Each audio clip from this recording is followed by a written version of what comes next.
Hello, Owen. How are you? Good, thank you. You?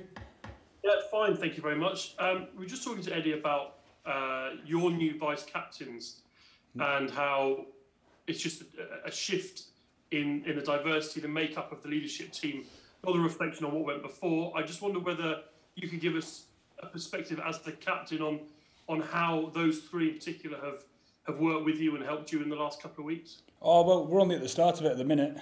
We're just trying to figure out how to use it to the best of our ability. But so far it's been good. We've been sharing the workload, delegating a bit, and making sure the team's got a voice. So we've been working well together so far. And the Deloitte program stuff, has that taken you anywhere you weren't expecting? Yeah, so far? well we've had one meeting so far, so we'll see how it goes, if that's all right. All right, no problems. Thank you. So. Thanks, Alex. James Wild will come to you, please. Hi, Owen. How are you, mate? Good, thank you. Eddie's talked a lot about this being a watershed moment, 5 campaigns to go.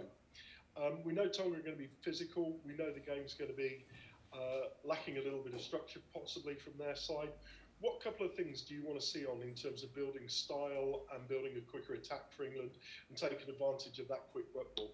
Well, we've been working on a few things. Obviously, we've got new coaches in, we've got new systems. So we've been working on a few things in house, and it's the start of that for us. It's the start of us trying to put that onto the field. We feel like over the last couple of weeks we've made strides in it in training, but now it's time to do it under pressure. And I think we've got a team and a squad, more importantly, to play this way that we're going to try to. And hopefully we get to see that at the weekend. But at the same time, we've got to be a team that's ready to play any which way. We've got to be a team that's ready to play if the conditions are different. We've got to be a team that have got to be ready to play if the referee's refereeing a certain way, and we've got to adjust to him. And obviously, if the opposition find themselves playing, getting on top at times, we've got to make sure we're ready for it all. But in terms of how we want to play, we're making our first steps in here, and we're looking forward to getting it out on the field. And how much of those new voices bring to the squad? I'm sure Cockers is bringing a lot in terms of passion and intensity. What are they bringing to the squad? A lot of knowledge, to be honest. First and foremost, that I would say. I feel like I'm coming into camp and learning a lot. Feel like I'm coming into camp and kicking on as a player, which I think I always have done. I always have felt like I have done over the time of being with England. But it's exciting at the minute. It's good. There's the detail that's been put in front of us is good. The accountability that we've got for what we're doing is good at the minute, and we feel like we can kick on from here. Thanks, mate. Go well. Thank you. Cheers, James. Dan Schofield, please. Hi, Owen. Slightly random question, but do you know if this is going to be your 100th cap game or not? There's obviously a little bit of debate about whether the Japan match was counted as a test. I don't know. It's not up to me, is it? But let's assume it is your 100th. What does that represent to you? Are you the type of person who gets reflective around milestones? Not really. No. I don't know. It might be something that you look back on and appreciate more than you appreciate at this moment in time. At this moment in time, you're trying to do your job. You're trying to focus on the job that's in front of you. And I don't know. It's a strange one. As your 50th cap, you only ever walked out for your 50th cap at the start, with it being for England, not combining the ones. But I don't know. I'm not sure. I'll leave that for everyone else to make up their mind about. So you're not doing anything extra special around the game? No. And just one on leadership. Obviously, there's a new leadership group. Can you discuss how you think you've evolved as a captain since taking on the role with England? That's a good question. Yeah, I think that when you do take over, it's not like when I took over. I was completely new to it. Obviously, I'd done it a little bit here and there in games and towards the end of games, and even just being in leadership teams, it doesn't feel like all of a sudden you become captain and you change everything you're doing and you become this different person. The main thing for me is that you're genuine and you're authentic in what you're doing, whilst trying to be better, whilst trying to get things right. And sometimes you think about that too much, and think about how you can be better too much, and stop being yourself as much. And I find the balance of that hopefully is better now.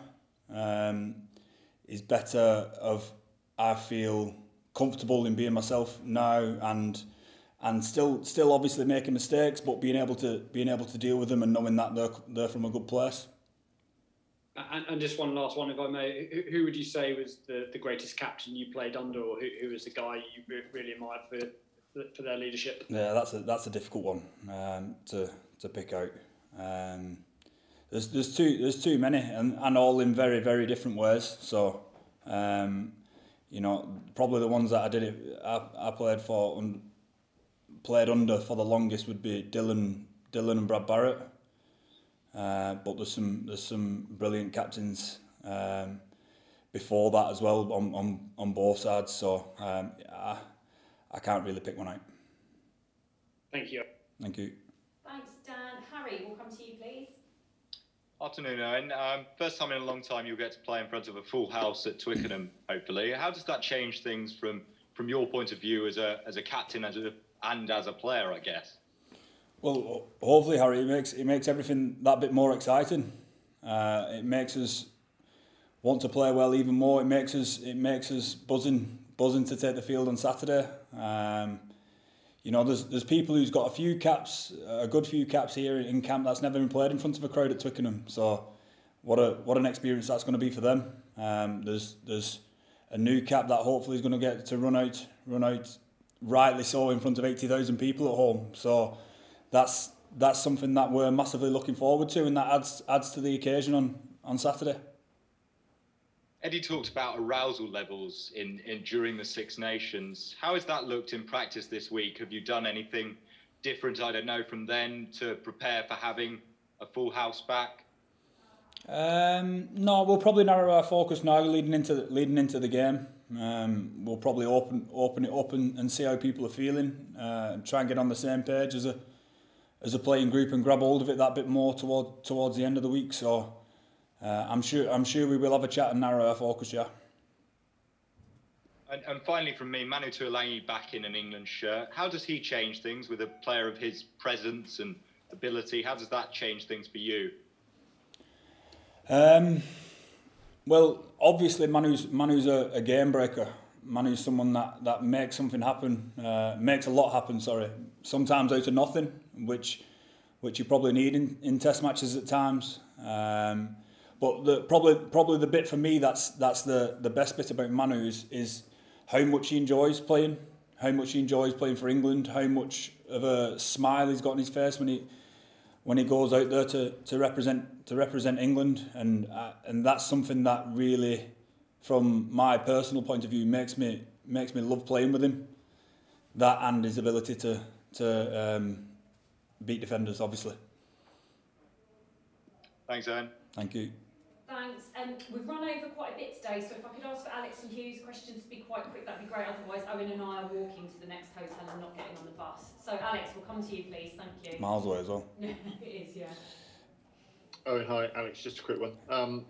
Can you give us an idea of what it's been like working with Marcus Smith this week, and how much Marcus's preparations have been restricted by his injury? Yeah, I mean, it's not for me to speak about the knock that he's picked up. So I'll leave that to someone else. And he's been we've probably not done it as much as we like, obviously, and he's probably not been as on the field as much as he like. But we've still been talking, still been trying to pick things up, and still been making sure that he's been involved as much as he possibly can be. So and he's been brilliant in that regard.